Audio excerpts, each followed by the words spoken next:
तो इस मूवी की शुरुआत में हमें रिचर्ड और एंथनी की बचपन की वीडियोस दिखाई जाती हैं। ये दोनों भाई हैं और एक दूसरे से बहुत प्यार करते हैं। रिचर्ड अपने छोटे भाई एंथनी का ज्यादा ही ख्याल रखता है क्योंकि एंथनी दिमागी तौर पर थोड़ा वीक था। लेकिन फिर वक्त गुजरा, ये लोग बड़े हो गए और रिचर्ड आर्मी में चला गया और ऐसे एंथनी बेचारा अकेला पड़ गया। सीन कट होकर प्रेजेंट टाइम में आता है जहाँ हम देख रहे हैं कि रिचर्ड वापस अपने टाउन में आया है। टाउन में आने पर जैसे सभी लोग खुश होते हैं वैसे रिचर्ड खुश नहीं। वो गुस्से में लग रहा है जैसे वो कुछ खतरनाक करने के लिए आया हो। असल में सालों पहले जब वो एंथनी को अकेला छोड़ गया था तो तब उसके पीछे कुछ ड्रग माफिया के लोग लग गए। उन्होंने एंथनी के साथ बहुत बुरा सलूक किया, उसे नशे करवाए, उसे अब्यूज किया और ये सब रुका नहीं, सालों तक चलता रहा। रिचर्ड को जैसे ही इस मामले का पता चला तो वो फौरन अपने भाई का बदला लेने छुट्टियां लेकर अपने टाउन में आ गया। यहाँ आते ही वो अपने भाई से कहता है, फिक्र मत करो, अब तुम्हें हाथ लगाना तो दूर, कोई तुम्हें बुरी नजर से देख भी नहीं सकता क्योंकि मैं वापस आ गया हूँ। हम देखते हैं कि ये दोनों भाई छोटे से फार्म हाउस पर रुके थे। सुबह होते ही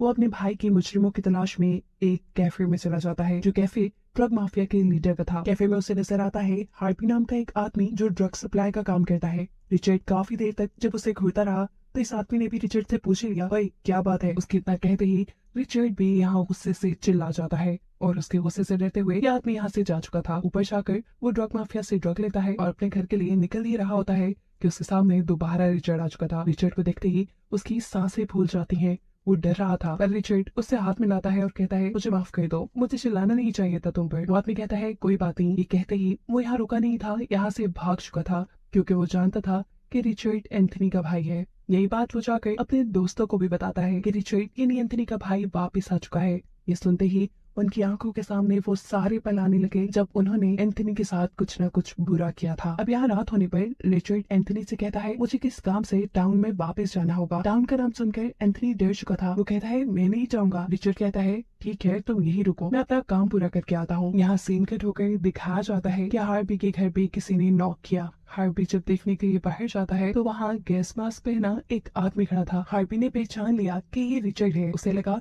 कि रिचर्ड उसे मारने आया है, इसलिए डरकर उसने अपने दोस्तों को भी बाहर बुला लिया। मगर बाहर तो अब कोई भी नहीं था। जब ये लोग घर के अंदर वापस आए तो दीवार पर उनके लिए वार्निंग लिखी थी जिससे इन्हें पता चला कि रिचर्ड इनके घर आया था पर अभी इन्हें मारने नहीं, सिर्फ इन्हें डराने धमकाने। वो मिशन में कामयाब हुआ, यानी ये लोग बुरी तरह डर भी गए। बहुत मुश्किल से ये रात गुजारने के बाद सुबह होने पर वो अपने गैंग लीडर के पास रिचर्ड का मसला लेकर जाते हैं कि वो इनकी कोई मदद करे। पर गैंग लीडर का तो अपना ही चेहरा रिचर्ड एक क्लोन की तरह बना गया था जिसका उसे पता नहीं चला क्योंकि रात में वो नशे में था। हार्पी उसे बताता है कि ये सब क्या धरा रिचर्ड का है, एंथनी का भाई जो उसका बदला लेने के लिए वापस आया है। एंथनी का नाम सुनते ही उसके भी तोते उड़ चुके थे क्योंकि उसने ही एंथनी को सबसे ज्यादा टॉर्चर किया था। अभी ये लोग बातें ही कर रहे थे कि इतने में इनके बाकी ग्रुप के मेंबर्स भी आ जाते हैं जिनका भी गैंग लीडर वाला ही हाल था। इन सबको डर के साथ साथ गुस्सा और तकलीफ इस चीज की थी कि शहर के सभी लोग इनसे डरते थे और यहाँ कोई इन्हें डरा रहा था। जरूर उनके पीछे कोई बड़ी स्पोर्ट है। ग्रुप लीडर को लगता है कि उनके ग्रुप में काम करने वाली लड़की नहीं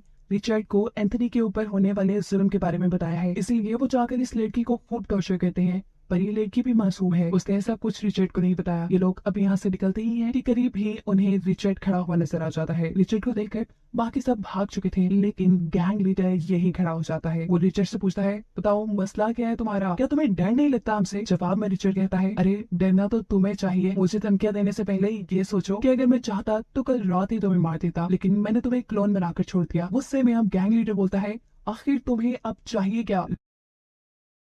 रिचर्ड कहता है, जो भी चाहिए तुम सबको बता दूंगा लेकिन तुम सब मेरे फार्म हाउस आ जाना। रिचर्ड का एटीट्यूड इन्हें और भी ज्यादा परेशान कर गया था। रात में गैंग लीडर अपने बाकी ग्रुप मेंबर्स के साथ मिलकर रिचर्ड को मारने का प्लान बनाता है। ये लोग अभी बातें ही कर रहे थे कि ग्रुप का एक मेंबर उठकर वॉशरूम में चला गया। काफी देर तक वापस ना आने पर ये लोग बाथरूम में जाकर चेक करते हैं तो वहाँ उन्हें अपने साथी की लाश मिलती है जिसे कुल्हाड़ी से मारा गया था और उसके पीछे लिखा था 1 डाउन, यानी एक मर गया। ये लोग जो रिचर्ड को मारने का प्लान कर रहे थे, रिचर्ड ने प्लान बनाने से पहले ही उनके एक आदमी को मार दिया। अब तो गैंग लीडर को भी डर लगने लगा था। रात वो इसी सदमे में गुजारते हैं लेकिन सुबह होते ही गैंग लीडर रिचर्ड को मारने के लिए अपने बाकी ग्रुप के साथ मिलकर रिचर्ड के फार्म हाउस की तरफ निकल जाता है। उसने रिचर्ड को मारने के लिए एक राइफल रखी थी। वो अपने एक साथी को फार्म हाउस के अंदर भेजता है ताकि वो रिचर्ड को बाहर निकाल कर ला सके। उसके बाहर निकलते ही ग्रुप लीडर उसके ऊपर राइफल से गोली चला देता है, लेकिन ये गोली रिचर्ड को लगने के बजाय उसके अपने साथी को लग चुकी थी। उसकी गोली से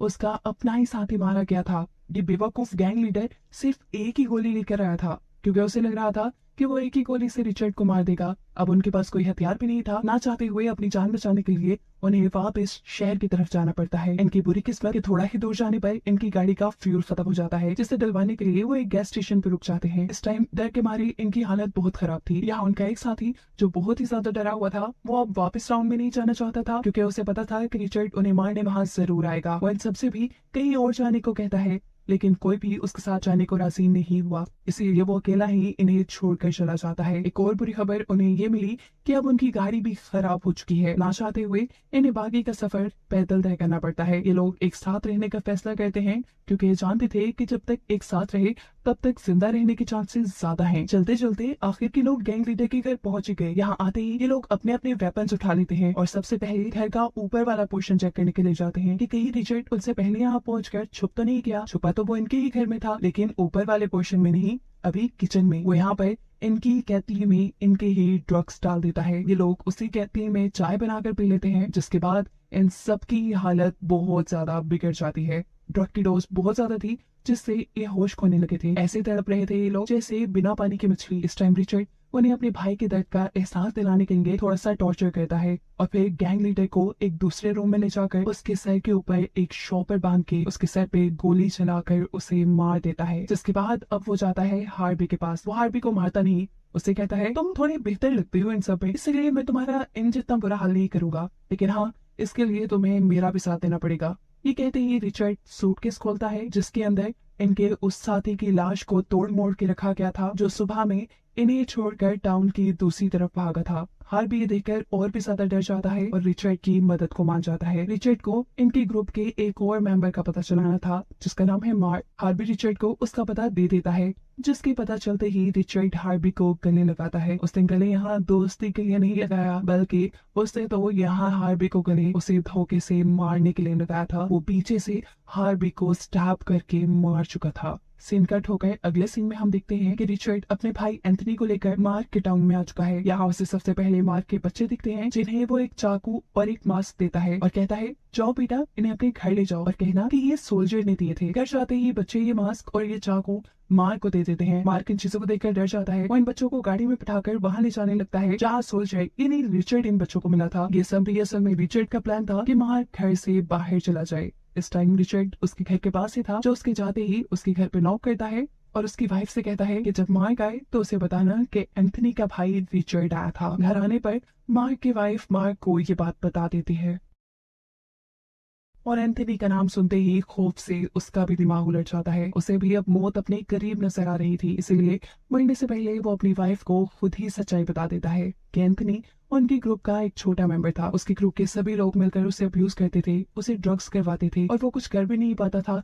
क्योंकि वो थोड़ा सा पागल था। मार्क अपनी वाइफ से कहता है मेरा यकीन मानो, मैंने कभी उसके साथ ऐसा नहीं किया, कभी उसके साथ बुरा सलूक नहीं किया, लेकिन हाँ, मेरी गलती सिर्फ इतनी है कि मैंने बुरा होने से रोका भी नहीं और मेरे ऐसा करने से ये बुराई इतनी बढ़ गई कि एक दिन ग्रुप वालों ने उसे बहुत ओवरडोज कर दिया। फिर अपनी हवस निकालने के लिए उसे बहुत मारा, फिर भी उनका दिल नहीं भरा। तब उसकी गले में फांसी का फंदा डालकर बार बार ऐसे करवाया जैसे वो फांसी पर लटक रहा हो। उस टाइम एंथनी चिल्ला चिल्लाकर अपने भाई को बुला रहा था, लेकिन इन सब लोगों ने उसे ये कहकर चुप करा दिया कि अगर तुम ज्यादा चिल्लाओगे तो तुम्हारे भाई को गोली लग जाएगी, वो मर जाएगा। इस सबसे भी जब उनका दिल नहीं भरा तो वो उसे एक खतरनाक अंधेरे से भरे कमरे में बंद कर गए, जहाँ एंथनी ने अपने आप को सच में फांसी लगाकर मार दिया। यहाँ कहानी में बहुत बड़ा ट्विस्ट है।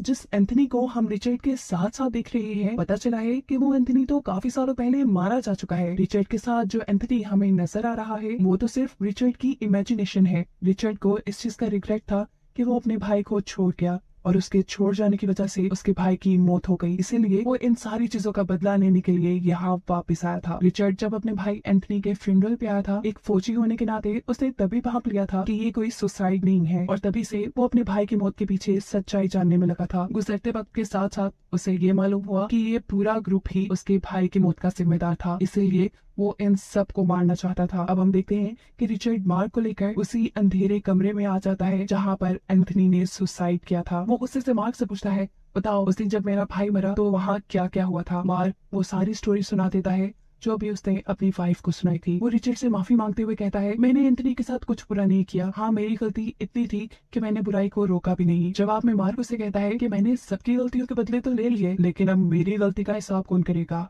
वो यहाँ रोते हुए मार्क को बताता है कि मैं भी अपने भाई एंथनी को बिल्कुल पसंद नहीं करता था, मुझे भी वो बोझ लगता था, इसीलिए मैं उसे छोड़कर चला गया। यही गिल्ट आज तक मुझे सता रहा है। मैंने भी उसके साथ कुछ अच्छा नहीं किया और इस चीज का बदला मुझे भी मिलना चाहिए, तो मुझे मार दो। मार्क उसे यहाँ मारना नहीं चाहता था, लेकिन रिचर्ड के बार बार फोर्स करने पर मार्क उसे पेट में स्टैब करके मार देता है। मार्क की जान बच गई क्योंकि उसने कुछ बुरा नहीं किया। वो अब घर वापस जाने लगा था और उसको दिखाते हुए ये कहानी यहाँ खत्म हो जाती है।